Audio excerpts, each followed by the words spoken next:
Bueno, ¿alguna vez habéis imaginado que vuestros michelines sirvieran para algo más que para retirar vuestras camisetas favoritas porque ya no os valen?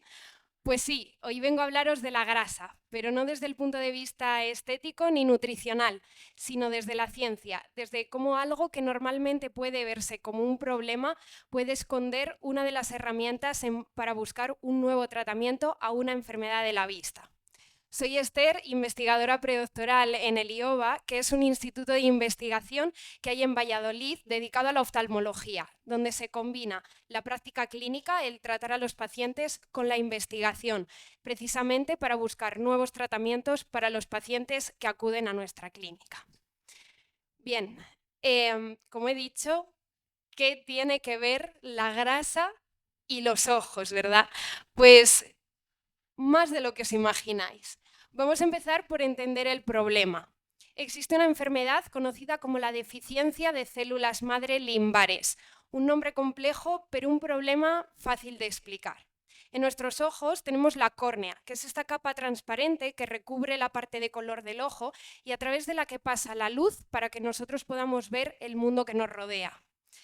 Alrededor de esta córnea tenemos un estrecho arito conocido como el limbo, donde viven las células madre que se encargan de mantener y regenerar constantemente la córnea para que podamos ver. Cuando este limbo se estropea, aparece la deficiencia de células madre limbares. Cuando el limbo se estropea, fallan o desaparecen estas células madre. Y es en este momento en el que los pacientes comienzan a venir a la clínica con síntomas muy graves, como por ejemplo dolor constante en los ojos, inflamación, úlceras e incluso la pérdida de la transparencia de la córnea, lo que en los casos más graves puede llegar incluso a la pérdida de la visión. La deficiencia de células madre limbares es una enfermedad que se considera rara, pero en los últimos años ha aumentado su frecuencia. Esto se debe a que hay muchas causas que pueden generar esta enfermedad. Quizá una de las más comunes sean las heridas en los ojos debido a distintos químicos, como por ejemplo la sosa, que es este polvito tan peligroso que se utiliza para hacer jabón. Pero hay otras muchas causas, como por ejemplo infecciones graves, enfermedades congénitas e incluso operaciones recurrentes en los ojos. Y aunque sí que es cierto que no es la causa más común, también puede causar la deficiencia de células madre limbares un uso abusivo de las lentillas. Por favor, haced caso cuando vuestros ópticos os dicen que no utilicéis las lentillas más días al mes de las que vienen en la cajita o que no las utilicéis más horas al día de las necesarias, porque la deficiencia de células madre limbares es una enfermedad grave y que a día de hoy no tiene cura. Sí que es cierto que durante muchos años el tratamiento de elección ha sido el trasplante de córnea, un procedimiento que básicamente consiste en retirar esta córnea dañada y cambiarla por una nueva de un donante. El problema de esto es que realmente no estamos solucionando el origen de la enfermedad, que es la falta de células madre limbares. Digamos que es como cuando vuelven a asfaltar la autovía que va de Palencia a Cantabria sin cambiar los cimientos. Funciona un tiempo hasta que vuelven a aparecer los baches. Además, este trasplante, como cualquier otro de otro órgano del cuerpo, tiene sus riesgos y es que siempre existe un riesgo de rechazo y además, pues no, como he dicho, no es un tratamiento que vaya a servir para toda la vida.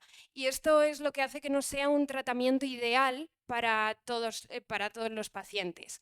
Y es aquí cuando entra en juego la medicina regenerativa, una disciplina que trata no solo de reemplazar los tejidos dañados, sino de dar al cuerpo esta capacidad de volver a curarse a sí mismo.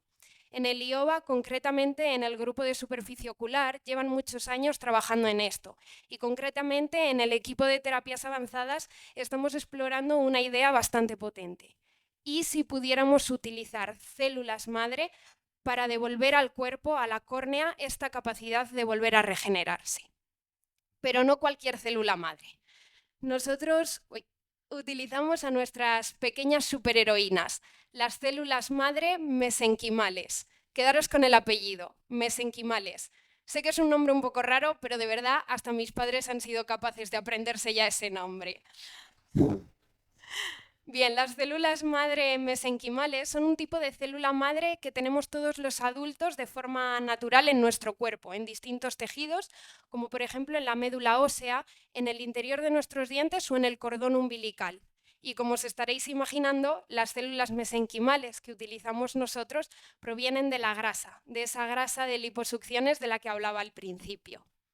Las células madre, por si a alguien le resulta un poco raro este término, son ese tipo de células que no están diferenciadas y que se encargan de generar todos los órganos y tejidos de nuestro cuerpo cuando aún somos bebés que nos estamos desarrollando en la tripa de nuestras madres. Las mesenquimales, concretamente, son un tipo de célula madre especial, como bien he dicho, porque están de forma natural en los tejidos de los adultos. Y además es que presentan unas propiedades muy especiales, porque son fáciles de obtener, son relativamente abundantes y además tienen una gran capacidad de adaptación a distintos ambientes. Pero una cosa también muy importante es que no dan riesgo de rechazo. Es decir, podemos coger la grasa de un paciente y utilizarla como tratamiento en otra persona, sin tener el riesgo de rechazo que ocurriría en otros trasplantes de órganos. Así que este es nuestro tratamiento, pero no vale con coger las mesenquimales y utilizarlas tal cual en el ojo. Nosotros, concretamente, les damos 3 mejoras. Estamos intentando crear una versión mejorada de sí mismas, de las mesenquimales, mediante técnicas de ingeniería genética y de nanotecnología.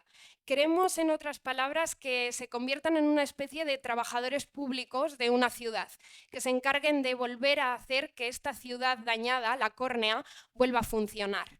No sé si alguien conoce Micrópolis, que es este parque temático que hay en Madrid, que van los niños con los coles a pasar un día y que es como una ciudad en miniatura donde pueden probar distintos trabajos. Pues de otra forma yo podría explicar esto como que nosotros lo que queremos es crear una pequeña micrópolis en nuestra córnea dañada. Y en este caso los niños van a ser nuestras mesenquimales. Pero bien, ¿cuáles son estas modificaciones que damos a las células?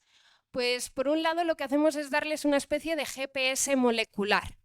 Mediante ingeniería genética utilizamos un virus para añadir una nueva función a nuestras mesenquimales. Sé que esto de hablar de virus asusta un poco, y más teniendo tan reciente algunos virus conocidos como el coronavirus o el antivirus, pero nuestro virus es uno especial, de laboratorio.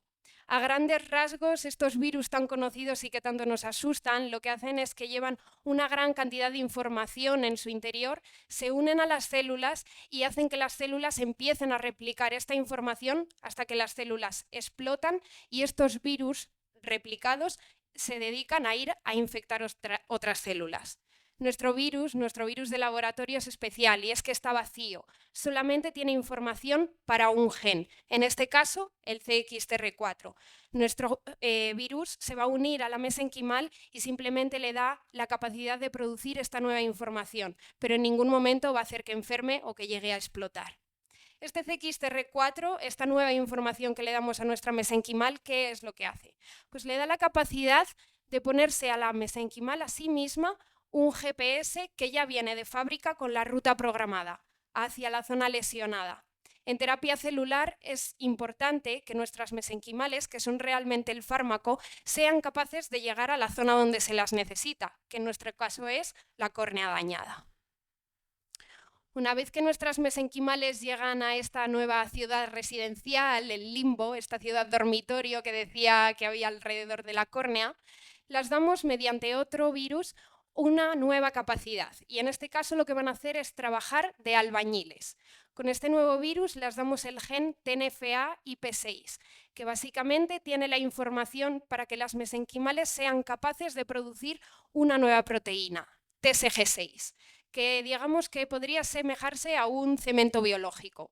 Seguro que a todos os suena el ácido hialurónico que viene en las cremas antiarrugas, pues el TSG6, una vez que es secretado por las mesenquimales, lo que hace es unirse a este ácido hialurónico y formar una especie de hormigón encofrado que va a servir para regenerar las casas y las calles de esta ciudad dañada de la córnea, para que las células de la córnea puedan volver a vivir y trabajar tranquilas y de forma funcional. Y por último, el tercer trabajo de nuestras mesenquimales en Micrópolis va a ser trabajar como farmacéuticas. En el laboratorio lo que hacemos es darles unos pequeños paquetitos, unas cápsulas, unas bolitas lipídicas que en su interior tienen un fármaco antiinflamatorio. Cuando nuestras mesenquimales llegan a la zona dañada, detectan cuáles son las células dañadas que necesitan este fármaco, ponen su farmacia y empiezan a administrar el fármaco para que las células de la córnea puedan regenerarse. Así que estamos hablando de que tenemos una herramienta muy potente para tratar una enfermedad, ¿no? Y como decía antes, el origen, quizás lo más interesante, un producto que normalmente se trata como un desecho biológico, grasa de liposucciones que normalmente se ve como un problema y ahora nos puede dar esta capacidad para volver a regenerar la córnea.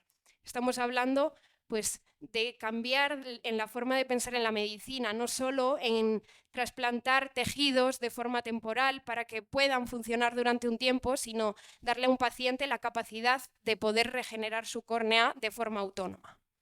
Y además es que sí que es cierto que la investigación pues lleva muchos años, lleva mucha financiación y nosotros estamos en una fase todavía básica, experimental. Hace falta, como bien digo, pues muchos años de trabajo, mucha financiación para que estos tratamientos lleguen de forma rutinaria a la clínica. Pero sí que es cierto que por el momento nosotros estamos teniendo unos resultados muy prometedores. Por un lado, hemos demostrado que nuestras mesenquimales modificadas no se convierten en zombies.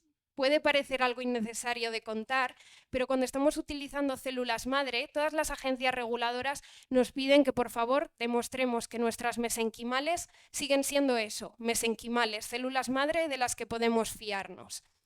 Pues por esto hemos tenido que hacer algunas pruebas, porque pensad que al final, siendo células madre, no podemos arriesgarnos a inyectar en el ojo una célula que acabe convirtiéndose en diente, en pelo o que empiece a dividirse sin control y acabar provocando un tumor. Pero una vez que hemos demostrado que efectivamente nuestras mesenquimales son alguien de quien podemos fiarnos, hemos pasado a hacer algunos estudios. En el laboratorio, en placas de cultivo, hemos simulado un entorno hostil, unas células de córnea dañadas, con heridas y con inflamación, tal y como las que nos encontraríamos en las células de la córnea de un paciente con deficiencia de células madre limbares. Sobre estas células de la córnea hemos ido probando nuestras mesenquimales con cada una de las modificaciones. Y por un lado, hemos demostrado que efectivamente nuestras mesenquimales saben llegar a la zona lesionada, es decir, el GPS molecular funciona. Por otro lado, hemos podido comprobar que efectivamente nuestras mesenquimales son capaces de detectar esta zona de daño y poner allí la farmacia donde hace falta y que además nuestro fármaco antiinflamatorio realmente favorece la regeneración de la córnea. Y por último, también hemos podido comprobar que nuestras mesenquimales, cuando trabajan como albañiles, de verdad saben hacer calles y casas y ayudan a que estas heridas de la córnea se cierren y que la córnea vuelva a funcionar mejor. Pero muy interesante de esta última propiedad es que también hemos podido comprobar que nuestras mesenquimales, cuando trabajan como albañiles, son capaces de llegar a la zona lesionada sin necesidad del GPS molecular. Pero durante todas estas investigaciones hemos ido pensando en otras vías de investigación y es que realmente todos los estudios que hemos hecho han sido con células corneales y células de mesenquimales que no se han tocado en ningún momento, lo que nosotros en el laboratorio decimos efectos paracrinos. Es decir, ¿cómo curan nuestras mesenquimales? Lo que hacen es secretar un montón de moléculas que ayudan a la córnea a regenerarse, pero por otro lado también son capaces de modular las señales de daño que envían las células de la córnea. Digamos que entre ellas son capaces de enviarse cosas similares a WhatsApps y correos con instrucciones o incluso fármacos. Como bien he dicho antes, inyectar células madre en un ojo tiene sus riesgos porque puede dividirse sin control, Pero si todos los efectos que están cumpliendo realmente lo hacen por este intercambio de moléculas, nosotros lo que estamos planteando es si quizás sería útil tener a nuestras mesenquimales en el laboratorio produciendo estas moléculas y tomar simplemente las moléculas para inyectarlas al ojo y que esto sea simplemente el fármaco sin correr este riesgo de que las mesenquimales empiecen a dividirse sin control. Pero más allá de los resultados hay algo que merece la pena destacar, y es que hay investigaciones pioneras en la ciudad de al lado y que de hecho hay incluso algunos palentinos que trabajamos en buscar nuevas soluciones a problemas sanitarios complejos. Que esto no va solo de genes, de nanotecnología o de ingeniería genética, va sobre todo de personas que dedican mucho tiempo y mucho esfuerzo para buscar nuevos tratamientos, nuevas soluciones a enfermedades, y también va de personas, sobre todo de los pacientes, va de estos pacientes que sufren dolor, que ven limitada su vida diaria y la posibilidad de ofrecerles en el futuro un tratamiento que mejore su vida y que reduzca los síntomas tan graves de esta enfermedad. Así que la próxima vez que oigáis hablar de una liposucción, yo espero que la veáis con otros ojos, porque en esta grasa que normalmente se tira a la basura puede estar escondida una de las herramientas clave para buscar un nuevo tratamiento para una enfermedad. Porque además esta enfermedad tan grave, la deficiencia de células madre del limbo, de la que espero que os acordéis a partir de ahora cuando escuchéis la mítica canción de Daddy Yankee. Muchas gracias.